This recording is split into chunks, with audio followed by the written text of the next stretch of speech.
प्रियंका गांधी जिंदाबाद, प्रियंका गांधी जिंदाबाद।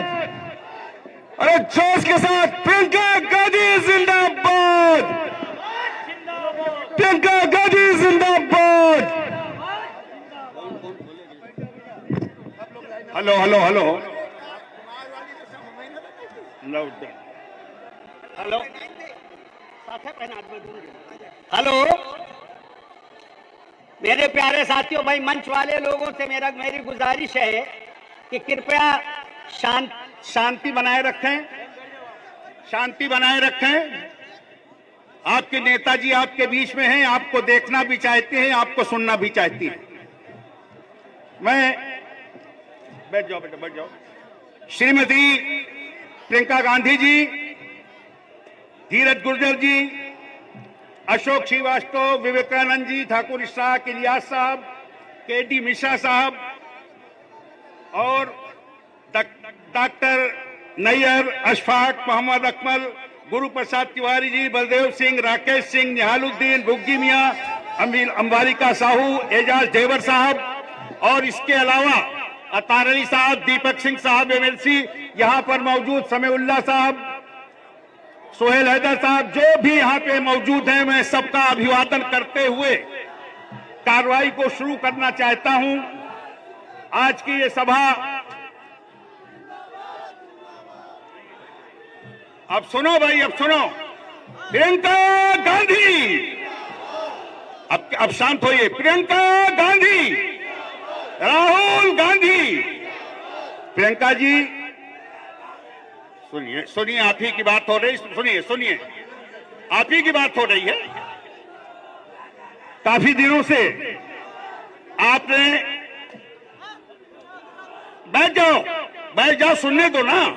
हाँ, देख लिया देख लिया देख लिया देख लिया। प्रियंका जी, काफी टाइम से ये जनता आपका इंतजार कर रही थी। अभी आपने इंसानों के ठाठे मारते हुए समंदर को जिस तरह से पदयात्रा करते हुए हारीमाऊ तक आपने समापन किया था, किसी वजह से ये थोड़ा सा हिस्सा रह गया था, लेकिन आज आपने यहां पर पहला प्रोग्राम लगा करके, आज के दिन का पहला प्रोग्राम लगा करके आपने ये साबित कर दिया है कि जगदीशपुर वालों के लिए हमारे दिल में बहुत जगह है। इसके लिए मैं आपको मुबारकबाद देता हूं। अरे ताली बजा करके खुशी का इजहार कर दो ना।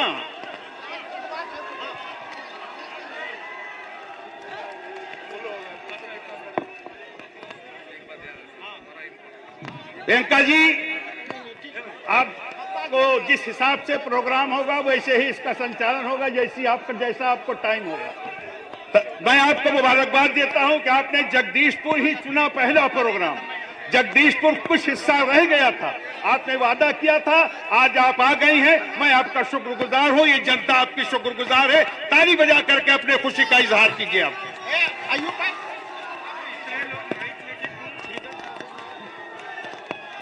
एक शेर के साथ आपकी बात शुरू करूंगा कि नदामत से सर को झुकाए हुए हैं। सुनो यार, सुनो, किशोरी लाल शर्मा जी का भी स्वागत है।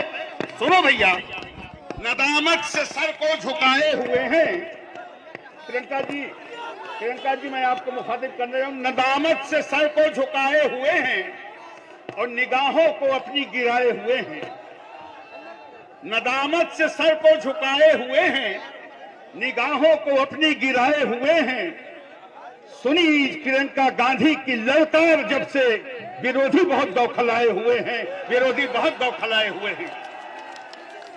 मैं आपको इनका क्या परिचय कराऊं। मेरे और आपके दिलों में बसती हैं, अमेठी इनका परिवार है। इतना जरूर कहूंगा। मैं इशाक साहब से चाहूंगा कि आ जाएं, एक मिनट अपनी बात कर लें। आइए, जल्दी आइए इशाक साहब। और कौन है, और कौन, जल्दी बोलो। बस धन्यवाद दे दो, बस। विजया प्रियंका के लिए धन्यवाद है।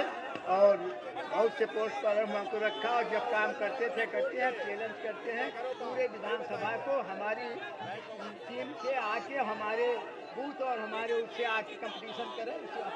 धन्यवाद। हाँ भाई, ये शिवशंकर उपाध्याय जी जल्दी आइए, 1 मिनट में, टाइम का लिहाज कीजिए प्लीज।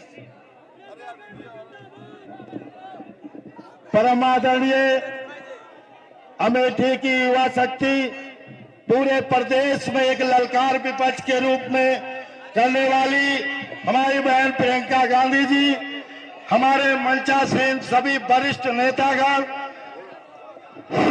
आज ये 1 मिनट शांत हो जाइए, थोड़ा दूर सुनने दीजिए। आज ये महाभारत के युद्ध में आज जो रणभूमि सजी है, महाभारत में भगवान कृष्ण से पूछा, विदुर ने पूछा कि आज आपका स्वागत करते हैं पांडव लोग, आप इसका मतलब कि आप उनके साथ हैं। भगवान श्री कृष्ण ने कहा कि सत्य और असत्य के बीच में जहां सत्य होता है वहीं धर्म होता है, और जहां धर्म होता है वहीं विजय होती है। आज ये धर्म असत्य और झूठ के बीच लड़ाई है। आज ये जुमलेबाजी की सरकार है। इन्होंने क्या 15 लाख आपको मिला? क्या बनारस क्यूटो हो गया? काशी क्या स्मार्ट सिटी बन गई? क्या किसानों का 2022 में वादा किया था कि हम आय दोगुनी करेंगे, क्या आय दोगुनी हो गई? क्या आज की तारीख में 2 करोड़ युवाओं को रोजगार देने का नौकरी का वादा किया?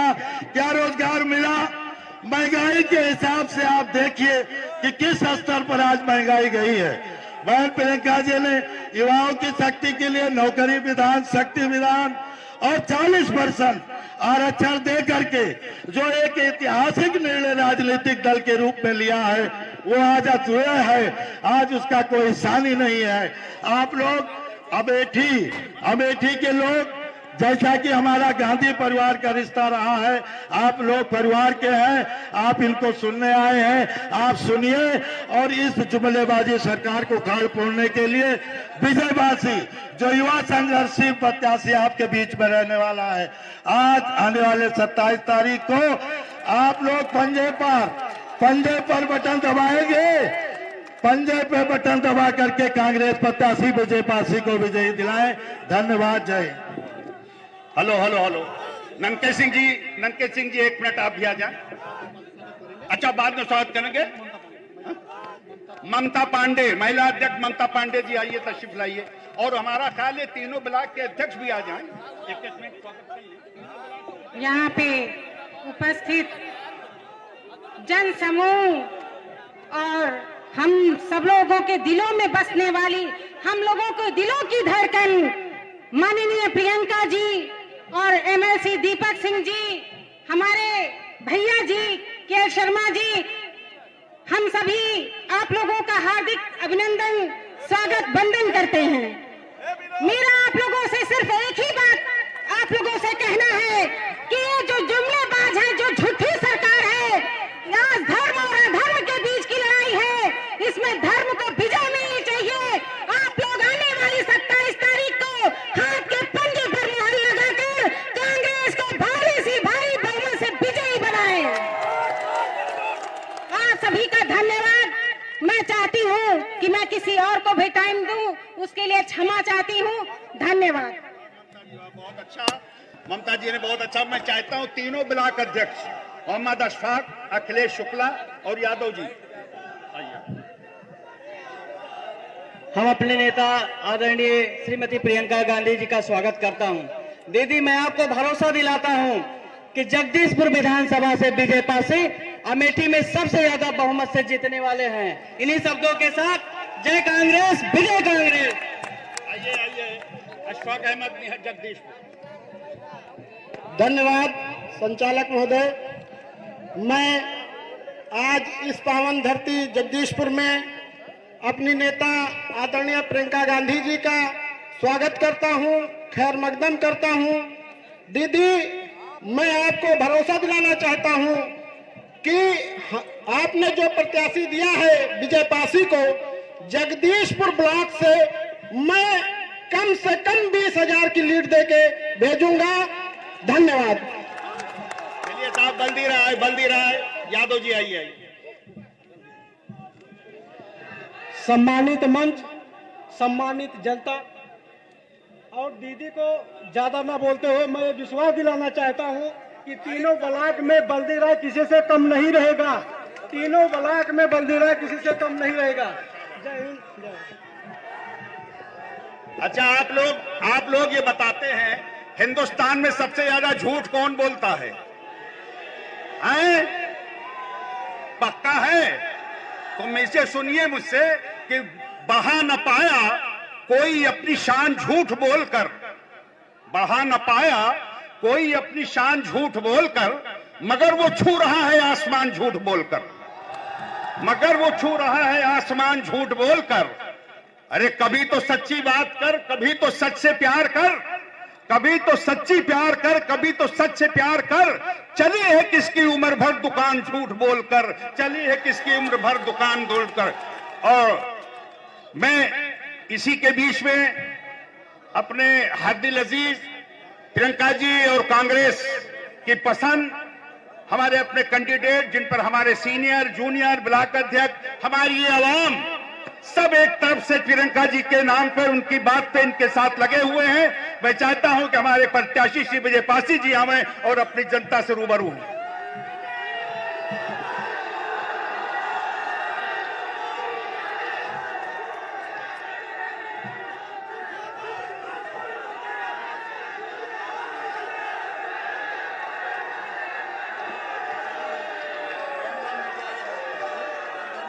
आदरणीय दीदी जी, सबका नाम नहीं ले पा रहा हूं, क्षमा चाहता हूं। सम्मानित मंच, आज मैं आपके बीच में एक सच्चाई बताना चाहता हूं। आदरणीय दीदी जी के द्वारा 3 बार जगदीशपुर विधानसभा का सर्वे कराया गया, आपके बीच में ही सर्वे कराया गया, आपसे सुझाव लिया गया और आपके सुझाव से ही, आपके आशीर्वाद से ही आदरणीय दीदी जी ने हमको एक प्रत्याशी के रूप में आपके बीच में आप उपस्थित किया है। मैं ये बताना चाहता हूं, जब आपके आशीर्वाद से, आपके सुझाव से दीदी ने हमको टिकट दिया है, तो सबसे बड़ी जिम्मेदारी किसकी बनती है, हमको इस बात को आपको बताने की जरूरत है। अगर ये जिम्मेदारी आपकी है, हर कार्यकर्ता की है, हर नौजवानों की है, तो ये जिम्मेदारी, ये लड़ाई आपको लड़नी पड़ेगी, ये लड़ाई आपको लड़नी पड़ेगी। और ये जो भ्रष्टाचारी भाजपा की सरकार है, जो यहाँ का मंत्री है, यहाँ का विधायक है, इसको 27 फरवरी को उखाड़ कर फेंक देना पड़ेगा आपको, ये जिम्मेदारी आपकी है।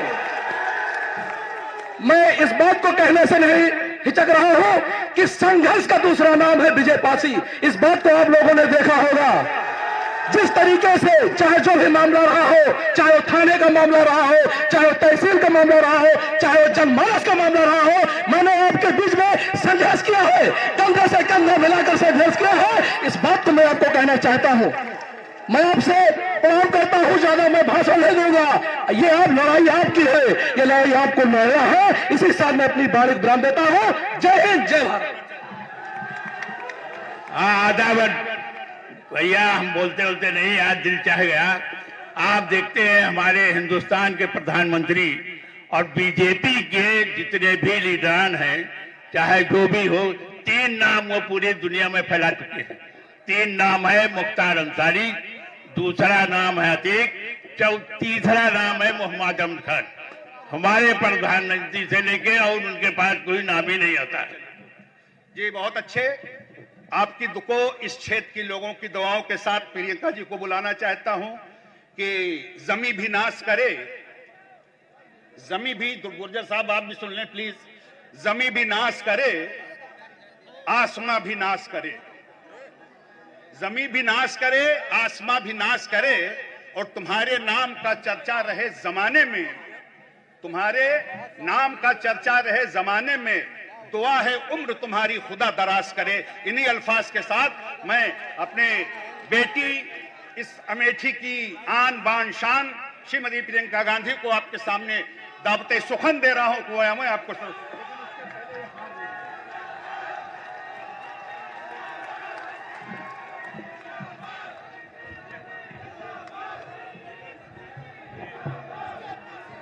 बहनों और भाइयों, अमेठी के सभी पदाधिकारी, कांग्रेस पार्टी के पदाधिकारी, सभी नेतागण, हमारे प्रत्याशी, मंच पे पधारे समस्त जन, आप सबको इस सभा में बहुत बहुत स्वागत। देखिए, फिर से चुनाव आ गया। कितने भाषण सुन लिए आपने? बहुत भाषण सुने होंगे, बहुत नेता आपके सामने आए, अलग अलग पार्टियों के, सबने आपको भाषण दिया, सबने चुनाव की बात की। मैं भी उसी तरह से आज यहाँ आई हूँ, लेकिन अमेठी आकर हमेशा मुझे लगता है मैं परिवार के बीच आई हूँ, परिवार के सदस्य हैं, खुले मन से, खुले दिल से मैं बात करती हूँ।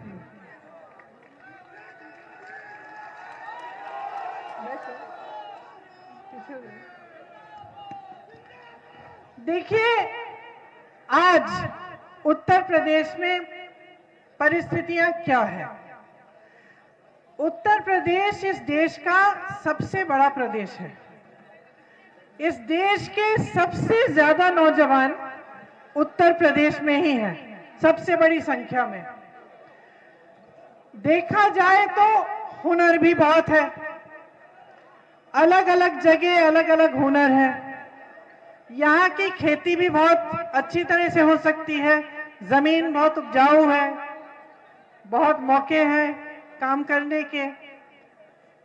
यहाँ के जो हुनर हैं उनमें से छोटे बिजनेस, छोटे दुकानदार तमाम अपनी कैपेसिटी से, अपनी क्षमता से काम करने लायक हैं। लेकिन ये सब होते हुए कि यहाँ हुनर है, यहाँ सबसे बड़ी संख्या में नौजवान हैं, यहाँ खेती भी अच्छी हो सकती है, यहाँ पे पढ़े लिखे नौजवान भी, ये सब होते हुए आज की परिस्थितियों को देखकर बहुत दुख होता है। आप रोजगार की बात लीजिए, यहाँ पे कितने नौजवान हैं, हाथ उठाइए।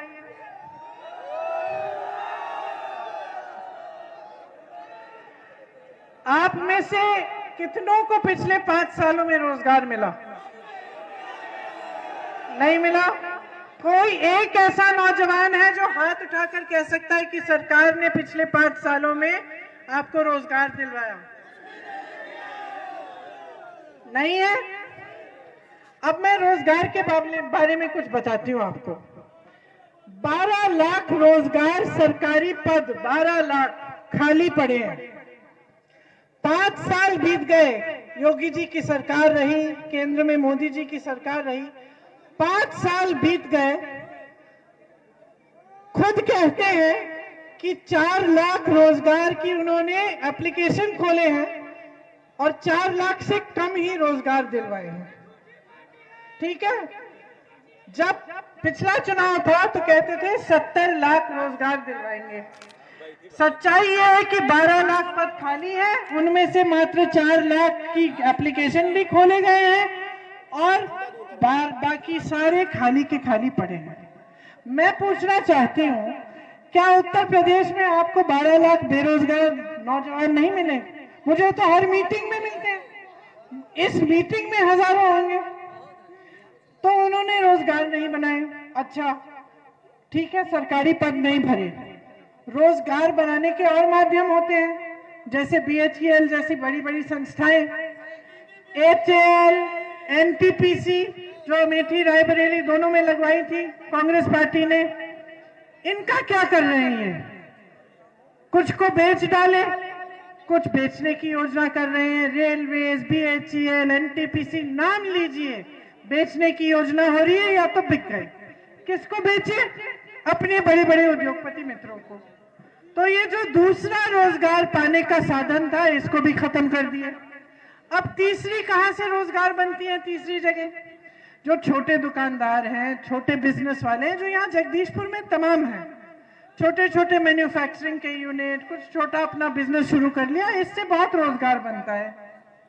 इनको भी आपने खत्म कर डाला, नोटबंदी की, जीएसटी थोप दी, उसके बाद कोरोना में लॉकडाउन अचानक कर दिया। बेचारे छोटे दुकानदार, छोटे बिजनेस वाले बिजली के बिल भरते रहे, कर्ज में डूब गए, कोई राहत नहीं आई सरकार से। तो जो 3 जगह थे जहां से रोजगार मिल सकते थे, सरकारी पद जो खाली है, जो बड़ी बड़ी संस्थाएं थी, और जो छोटे दुकानदार, छोटे मैन्युफैक्चरिंग के यूनिट हैं, उनको तकरीबन आपने सारों को खत्म कर डाला। तो ये हुई रोजगार की कहानी कि जो काम करना था आपके लिए, जिस तरह से रोजगार बनाए जा सकते थे, उसमें उन्होंने कोई ध्यान नहीं दिया। किसानों की बात करिए, किसानों को उपज का दाम नहीं मिलता, खाद नहीं मिलती, किसान बेचारे खाद की लाइन में खड़े खड़े, ललितपुर बुंदेलखंड में देखिए, खड़े खड़े उनकी मृत्यु हो गई। कई किसान हैं जो आत्महत्या कर लिए क्योंकि उपज का दाम नहीं मिल रहा है। छुट्टे जानवर की इतनी बड़ी समस्या है, सुबह शाम मेहनत करनी पड़ती है, चौकीदारी करनी पड़ती है अपने खेतों की, कमाई नहीं हो रही है, खाद नहीं मिल रहा है, तो किसान भी बहुत परेशान है। अब इसके बारे में क्या कहती है सरकार? प्रधानमंत्री मोदी जी उत्तर प्रदेश में चुनाव प्रचार के लिए आए 4-5 दिन पहले। उन्होंने कहा कि ये जो छुट्टे जानवर की परेशानी है, की समस्या है, इसके बारे में मुझे आज संज्ञान हुआ है। अभी पता चला है कि उत्तर प्रदेश के जितने भी किसान हैं, वो इस समस्या से जूझ रहे हैं। अब बताइए, पिछले चुनाव में मैं यहाँ आई थी 2019 में, मैंने जब भाषण दिया यही जगदीशपुर में, तब मैंने कहा था कि छुट्टे जानवर की बहुत बड़ी समस्या है, इसको सुलझाने का काम होना चाहिए। कांग्रेस के हर नेता ने कहा। 3 सालों में मैंने मुख्यमंत्री जी को चिट्ठियां भी लिखी कि देखिए बहुत बड़ी समस्या है, इसका कुछ करिए, किसान जूझ रहा है। अब कह रहे हैं कि हमें मालूम ही नहीं था। आप मुख्यमंत्री आपका, सरकार आपकी, केंद्र में सरकार आपकी, वहां अमेरिका में डोनाल्ड ट्रंप जी खांसते हैं, आपको पता चल जाता है, आप चिट्ठी लिख लेते हैं उनको। यहाँ किसान मर रहा है, जूझ रहा है परेशानियों से। किसान 27 से 30 रुपए प्रतिदिन कमा नहीं पा रहा है। आपके बड़े बड़े उद्योगपति मित्र, जिनको आप पूरे देश की संपत्ति सौंप रहे हैं, 1000 करोड़ रुपए एक दिन में कमाते हैं, 1000 करोड़ रुपए एक दिन में, और आप कह रहे हैं कि आपको किसान की परेशानियां नहीं मालूम। तो ये रही किसान की कहानी। अब आप चलिए महंगाई पर। महंगाई हद से ज्यादा बढ़ गई है मेरी बहनें। यहाँ कितने का आता है कड़वा तेल? यहाँ 220, परसों में कहीं और थी, वहां 240 हो गया।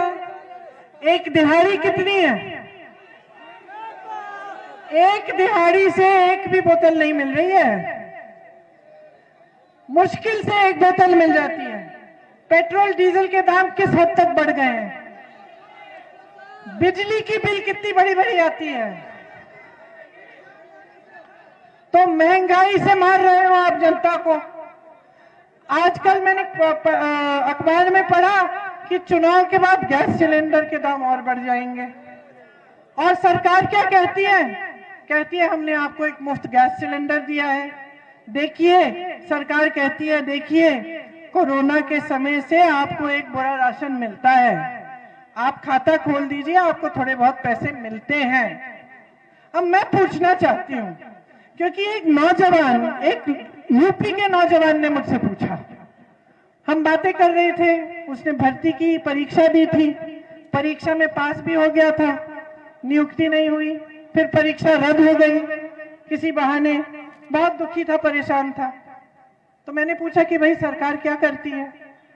तो उसने कहा कि सरकार एक बोरा राशन तो दिलवा देती है, थोड़े बहुत पैसे भेज देती है हर 2-3 महीने, ये भी कहा है कि जब चुनाव आता है तब पैसे थोड़ी तेजी से आते हैं, तब राशन थोड़ा तेजी से आता है, नहीं तो फिर जब जी चाहे भेज देते हैं। उसने मुझसे एक सवाल पूछा कि दीदी आप बताओ, क्या ये जो एक बोरा राशन है इस पर मैं अपना भविष्य बना सकता हूं? क्या इसके आधार पर मैं अपने पैरों पे खड़ा होऊंगा? क्या मुझे कल कमाना पड़े, अपने माँ बाप के जीवन को सुधारना पड़े, अपने परिवार की परवरिश करना पड़े, तो क्या मैं इस एक बोरे राशन और ये 1000-2000 रुपए से कर पाऊंगा? क्या यही है सरकार की मेरे प्रति जिम्मेदारी? ये पूछा उसने मुझे।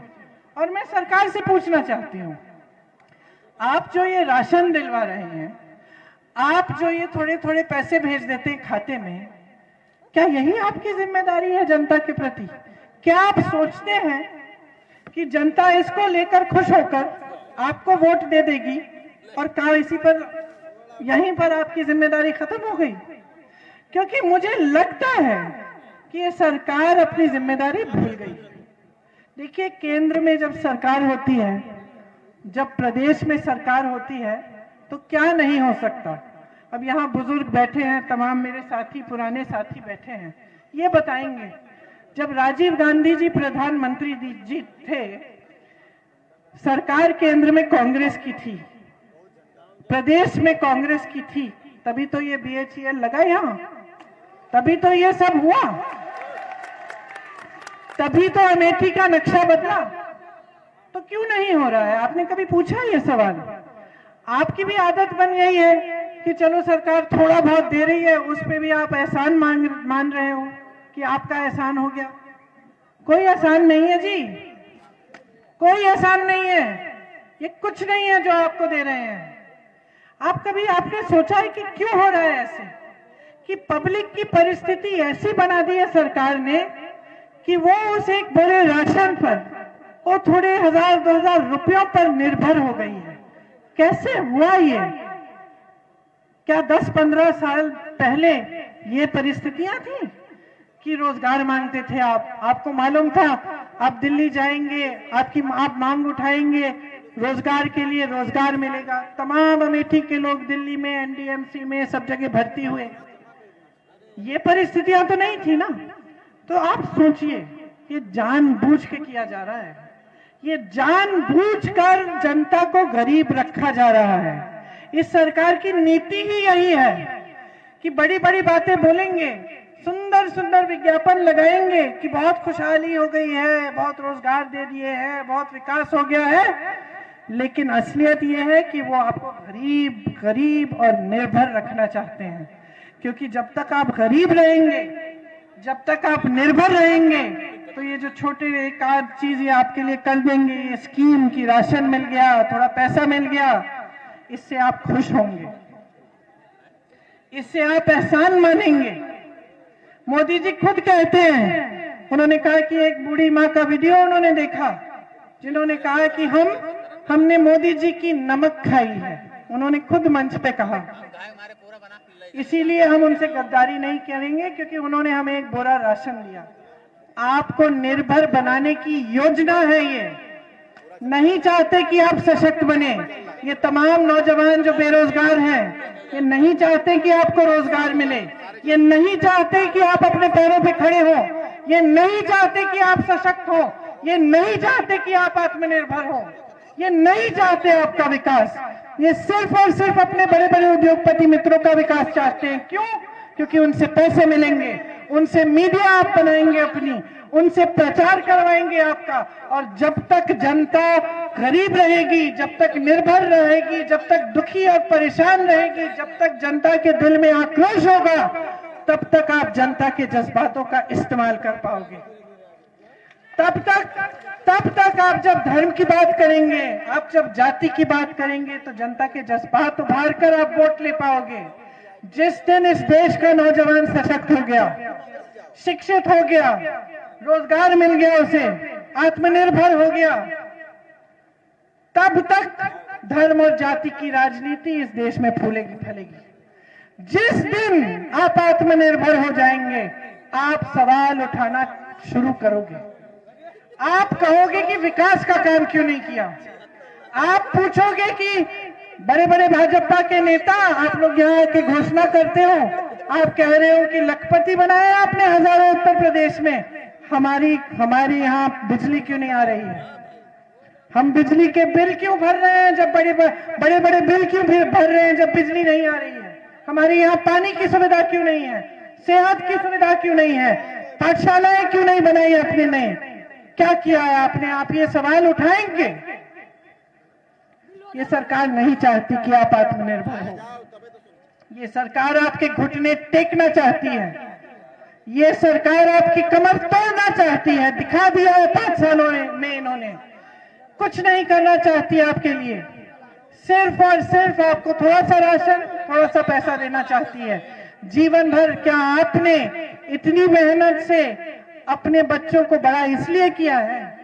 मैं गरीब से गरीब परिवार के घर में जाती हूँ, कमाई मुश्किल है, रोजी रोटी नहीं कमा पा रहे हैं, फिर भी वो माँ वो पिता मुझे क्या कहते हैं कि दीदी हमने मेहनत की है, बहुत मेहनत की है, खून पसीना बहाया है अपने बच्चों को शिक्षित करने के लिए। जहां जहां मैं जाती हूँ सब कहते हैं हमने मेहनत की है अपने बच्चों को शिक्षित करने के लिए, ताकि हमारे बच्चों को रोजगार मिले, ताकि हमारे बच्चे कमा पाए, ताकि हमें उन पर गर्व हो। तो मैं पूछना चाहती हूँ, क्या आपने इतनी मेहनत अपने बच्चों को पढ़ाने के लिए इसलिए की है कि वो एक बड़े राशन पर निर्भर हो, इसलिए की है आपने कि आपने उनके लिए इसलिए की है कि रोजगार मिले, कमाएं, आपकी देखभाल करें, अपने परिवारों की परवरिश कर पाए। तो सोचिए और अच्छी तरह से समझिए।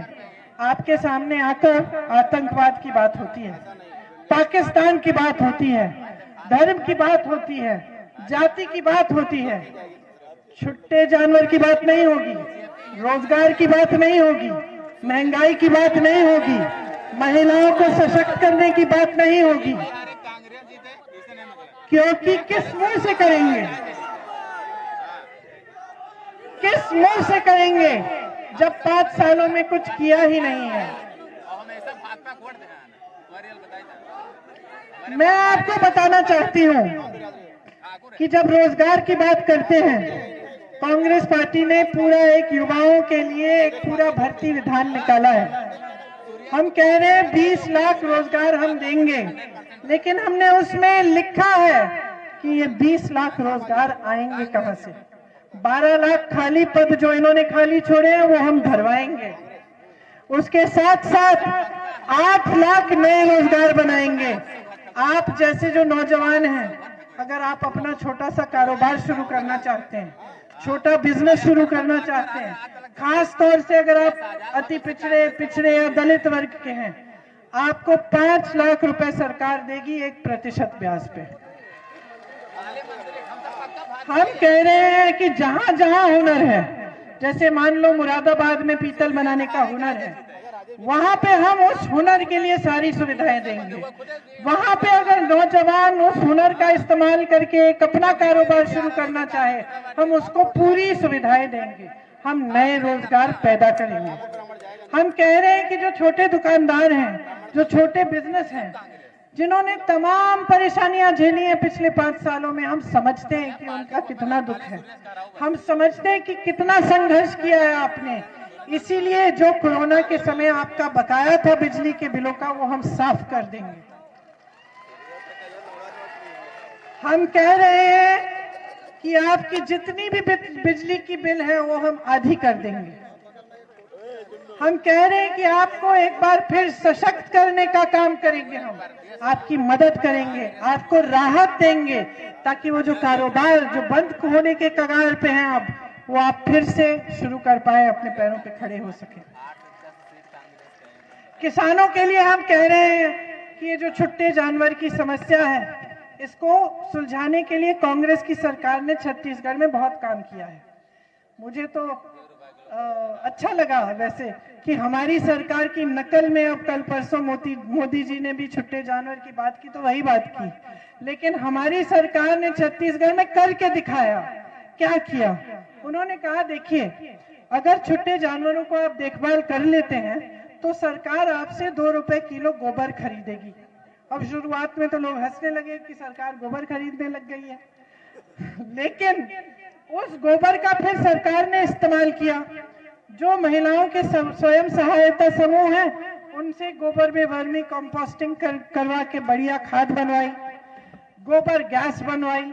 इससे महिलाओं का भी फायदा हुआ, जनता का भी फायदा हुआ, और छुट्टे जानवर को लोग घर में रखने लग गए, देखभाल करने लग गए, क्योंकि उसके लिए कमा लेते हैं। ये होती है सरकार जो सोचती है जनता की समस्याओं के बारे में। हम कह रहे हैं कि उत्तर प्रदेश में हमारी सरकार बनेगी तो हम यही योजना उत्तर प्रदेश में लागू करेंगे। लेकिन सिर्फ ये नहीं, हम ये भी कह रहे हैं कि 3,000 रुपए पर एकड़, मतलब हर एकड़ जो नुकसान हुआ है आपका छुट्टे जानवर की वजह से, वो भी आपको मुआवजा दिया जाएगा। हम कह रहे हैं कि किसानों के लिए गेहूं और धान का दाम 2,500 रुपए हम दिलवाएंगे। पश्चिमी उत्तर प्रदेश में गन्ने के लिए 400 रुपए। तो हम ये सब चीजें कह रहे हैं। महिलाओं के लिए इतनी चीजें हमने योजना पूरी महिलाओं के लिए अलग बनाई है, एक शक्ति विधान बनाया है, क्योंकि हम कहते हैं कि देखिए, आप गैस का सिलेंडर बेशक दीजिए, हम कह रहे हैं हम आपको 3 गैस के सिलेंडर मुफ्त देंगे, एक छोड़िए, लेकिन आपको सशक्त करने का काम भी करेंगे। 40% तो सरकारी रोजगार है वो हम महिलाओं के लिए आरक्षित रखेंगे, पहले के प्रावधानों के अनुसार। तो पहले जो आरक्षण थे उन्हीं के अनुसार 40% सरकारी रोजगार महिलाओं को मिलेंगे।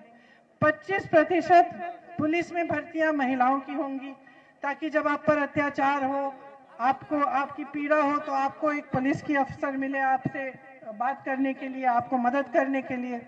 हम कह रहे हैं कि आज महिलाएं, मेरी बहनें अस्पताल जाती हैं, ब्लॉक के अस्पताल में, तो आपको पुरुष डॉक्टर मिलता है।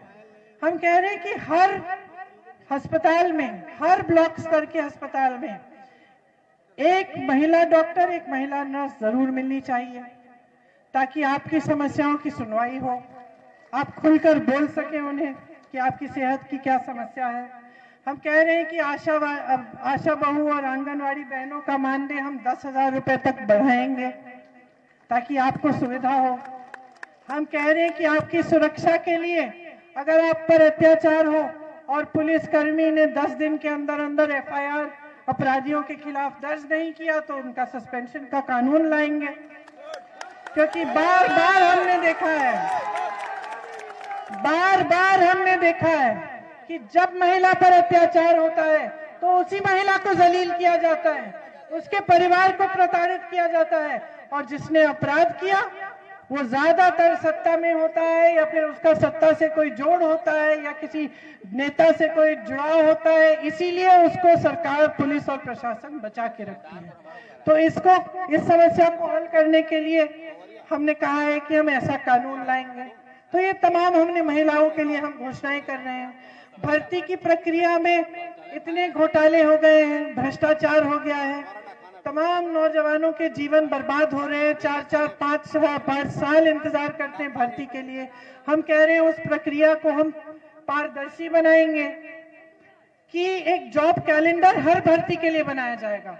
आपकी परीक्षा कौन से दिन पे होगी, उसका रिजल्ट कब आएगा, और आपकी नियुक्ति कब होगी। आज स्थिति यह है कि आप परीक्षा देते हैं, अगर बाय चांस वो परीक्षा रद्द नहीं हुई, या उसका पेपर लीक नहीं हुआ, या उसमें कोई घोटाला नहीं हुआ, तब भी उसका रिजल्ट आपको 1.5 साल बाद मिल रहा है, और उसके रिजल्ट मिलने पर भी आपकी नियुक्ति सालों के लिए नहीं हो रही है। इसीलिए हम कह रहे हैं कि ये सब एक कैलेंडर बनेगा, और हम एक कानून लाएंगे कि इस कैलेंडर में किसी ने फेरबदल करने की कोशिश की या दखल देने की कोशिश की, तो उसका भी हम उसके खिलाफ कार्रवाई करेंगे। तो अब देखिए, ये सरकार होती है जो आपकी भलाई के लिए, आपकी समस्याओं को सुलझाने का काम करती है। हम एक ऐसी सरकार लाना चाहते हैं उत्तर प्रदेश में, एक ऐसी राजनीति को उभारना चाहते हैं जो अमेठी के लोगों ने दशकों पहले देखी। आपने देखा कि जब राजनीति, जब नेता समझता है कि आपके प्रति क्या जिम्मेदारी है उसकी, तो क्या नहीं करता है जनता के लिए। हम चाहते हैं कि उत्तर प्रदेश में फिर से एक ऐसी राजनीति उभरे जिसमें हर नेता समझे कि उसकी जिम्मेदारी है आपके प्रति, कि आपको निर्भर करना नहीं, आपको आत्मनिर्भर करना उसका काम है, कि आपसे वोट मांगना नहीं, लेकिन आपके लिए काम करना उसका काम है, आपके भविष्य को मजबूत करना उसका काम है, अपनी महत्वाकांक्षाओं को पूरा करना उसका काम नहीं है। तो ऐसे ही नेता विजय पासी जी हैं, आप सबने इनके लिए बहुत तालियां बजाई, बहुत उत्साह दिखाया। क्यों दिखाया?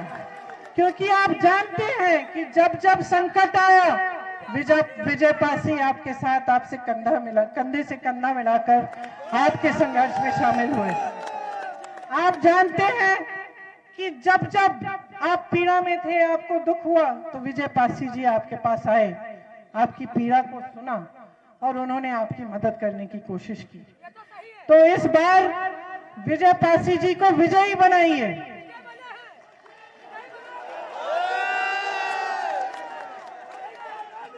ताकि आप अपना ही विकास कर पाए।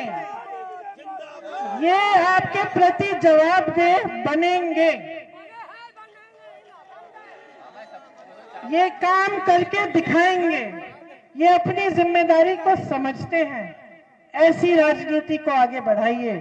बहुत हो गया है, बहुत देख लिया है आपने भाजपा की राजनीति को, बहुत नकारात्मक राजनीति है। आपके जज्बातों को इस्तेमाल करना चाहते हैं, बस किसी न किसी तरह से सत्ता में रहना है, बस, और कोई लक्ष्य नहीं है। तो समझ लीजिए कि आपके प्रदेश में कितनी ज्यादती हो रही है, आपके साथ कितना अन्याय हो रहा है। और इस समझ के साथ, इस विवेक के साथ आप जाकर अपना वोट डालिए। कांग्रेस पार्टी को जिताने से आप अपनी ही भविष्य को मजबूत करेंगे। आपको बहुत बहुत धन्यवाद। बहुत ध्यान से आपने बातें सुनी। मेरी आशा है कि आप इन सब बातों को मन में रखते हुए ही पोलिंग के दिन अपना वोट देंगे। बहुत बहुत धन्यवाद। जय हिंद। अब आपको धन्यवाद देने के लिए श्री राजेश्वर प्रताप सिंह उर्फ ननके सिंह, एक बार धन्यवाद दे दो आप। राजेश्वर प्रताप सिंह उर्फ ननके सिंह, आप आइए। और हमारे जिला अध्यक्ष, कार्यवाहक जिला अध्यक्ष हैं, बोलिए। हम सभी क्षेत्रवासियों की तरफ से व नौजवान साथियों की तरफ से, माताओं बहनों की तरफ से प्रियंका भैया जी का हार्दिक स्वागत, अभिनंदन व वंदन करते हैं। और आप लोगों से गुजारिश करते हैं, निवेदन करते हैं कि आने वाली 27 तारीख